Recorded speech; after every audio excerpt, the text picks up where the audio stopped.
यह सुयोग दुर्लभ है सुनिए, निज भविष्य है अधिक उदार, जो पीछे आ रहे उन्हीं का, मैं आगे का जय जयकार। जी हाँ मित्रों, ये पंक्तियां हैं हमारे राष्ट्रकवि मैथिली शरण गुप्त जी की। आज हम याद कर रहे हैं अपने कुलश्रेष्ठ को। 12 दिसंबर 1964 को वे अपनी सर्वश्रेष्ठ कृतियां हमें देकर स्वर्गारोहण पर निकल पड़े। वे महाकाव्य भी ऐसे जैसे पंचवटी, जैसे साकेत, जैसे यशोधरा, जो अनेक दशकों से जनमानस की मानस धारा है।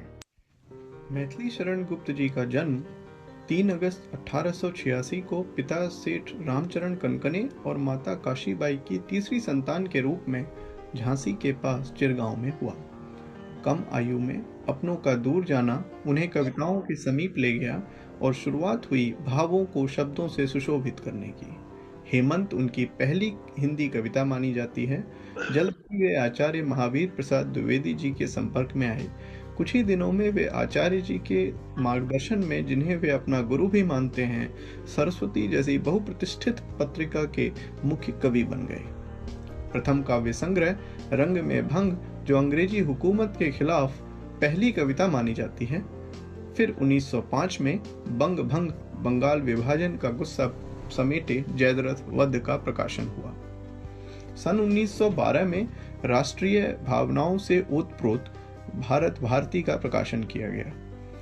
इस कविता ने भारत में उमड़ रहे स्वतंत्रता आंदोलन के आंदोलनकारियों में नया जोश भर दिया। बाद में बरतानिया सरकार ने भारत भारती की सारी प्रतियां जब्त कर लीं और इस पर पूर्ण प्रतिबंध लगा दिया गया। मानस भवन में आर्यजन जिसकी उतारें आरती, भगवान भारत वर्ष में गूंजे हमारी भारती, हो भद्र भावोद भावनी वह भारती है भगवते, सीतापते सीतापते गीतामते गीतामते जनमानस का मंत्र बन गया। हम कौन थे, क्या हो गए और क्या होंगे अभी, आओ विचारें आज मिलकर ये समस्याएं सभी। यद्यपि हमें इतिहास अपना प्राप्त पूरा है नहीं, हम कौन थे ये ज्ञान फिर भी अधूरा है नहीं। उनका एक अनूठा काव्य पंचवटी, जिसके छंदों में अनुप्रास अलंकार का अलौकिक रूप दिखाई देता है। चारु चंद्र की चंचल किरणें खेल रही हैं जलथल में, स्वच्छ चांदनी बिछी हुई है अवनी और अंबर तल में, पुलक प्रकट करती है धरती हरित तृणों की नोकों से, मानो झीम रहे हैं तरुभी मंद पवन के झोंकों से। पंचवटी की छाया में है सुंदर पर्ण कुटीर बना, जिसके सम्मुख स्वच्छ शिला पर धीर वीर निर्भीक मना, जाग रहा यह कौन धनुर्धर जबकि भुवन भर सोता है, भोगी काम कुसुम या युद्ध योगी सा बना दृष्टिगत होता है। 1932 में महाकाव्य यशोधरा का प्रकाशन हुआ। इस महाकाव्य में मैथिली शरण गुप्त जी ने यशोधरा जी के भावों को अपने शब्द कौशल से ढाला है। प्रियतम को प्राणों के पण में हमी भेज देती हैं रण में, क्षत्रिय धर्म के नाते सखी वे मुझसे कहकर जाते, सखी वे मुझसे कहकर जाते, कह तो क्या मुझको वे अपनी पथ बाधा ही पाते, मुझको बहुत उन्होंने माना फिर भी क्या पूरा पहचाना।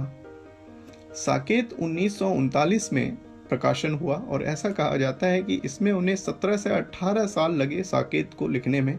ये 12 सर्गों का महाकाव्य है। मानस मंदिर में सती पति की प्रतिमा थाप, जलती सी उस विरह में बनी आरती आप।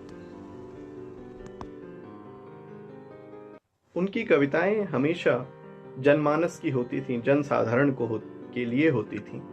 जैसे कि नर हो न निराश करो मन को, कुछ काम करो कुछ काम करो, जग में रहकर कुछ नाम करो।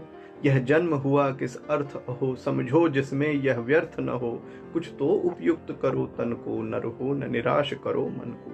संभलो कि सुयोग न जाए चला, कब व्यर्थ हुआ सदुपाय भला, समझो जग को न निराश अपना, पथ आप प्रशस्त करो अपना। अखिलेश्वर हैं अवलंबन को, नर हो न निराश करो मन को, कुछ काम करो कुछ काम करो, जग में रहकर कुछ नाम करो। इन पंक्तियों के साथ मेरा करबद्ध प्रणाम राष्ट्रकवि मैथिली शरण गुप्त।